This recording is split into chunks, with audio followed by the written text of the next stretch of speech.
বনমালীর রান্নাঘরে সব লোককে স্বাগত জানাই। আজ দেখো আমি পালং শাকের তরকারি রান্না করবো। পালং শাকের মধ্যে কি কি দিচ্ছি, কত সিম দিচ্ছি, বেগুন দিচ্ছি, মূলা মানে মূলা দিচ্ছি, আর আলু দিচ্ছি, আর পালং শাক আছে।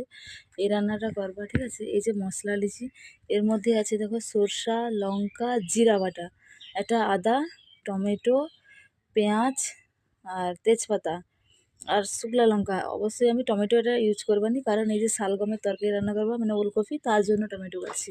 তো এটা আমি রান্না করি, সব লোক দেখো প্লিজ। এই তো কড়াই কিন্তু অলরেডি গরম। এই যে কড়াইয়ের মধ্যে আমি তেল দিয়ে দিই।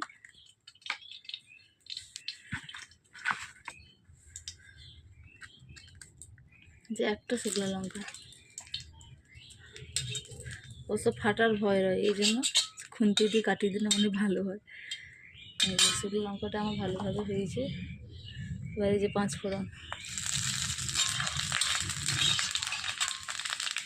তেজপাতা, যেহেতু আমার ঘরে গাছ আছে তার জন্য কাঁচা তেজপাতাই দিই, আমার ঘরে ডাইরেক্ট গাছ এনে তৈরি। আর দেখো কুচি রাখা পেঁয়াজ,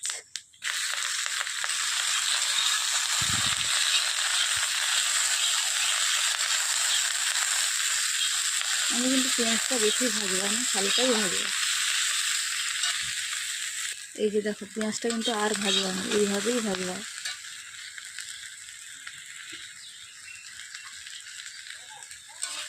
আর আমি একটু তেল কম দিকে রান্না করি, কারণ আমার শ্বশুর শাশুড়ি অসুস্থ, তো তার জন্য আমি একটু তেল কম দিকে রান্না করি।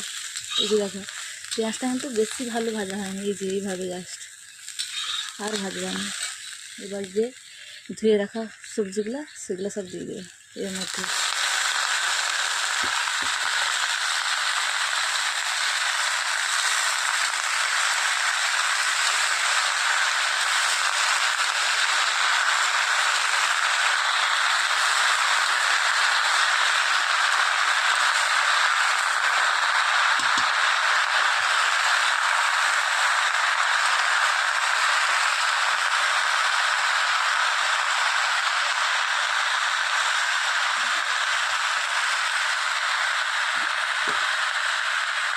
এবার এই যে লবণ,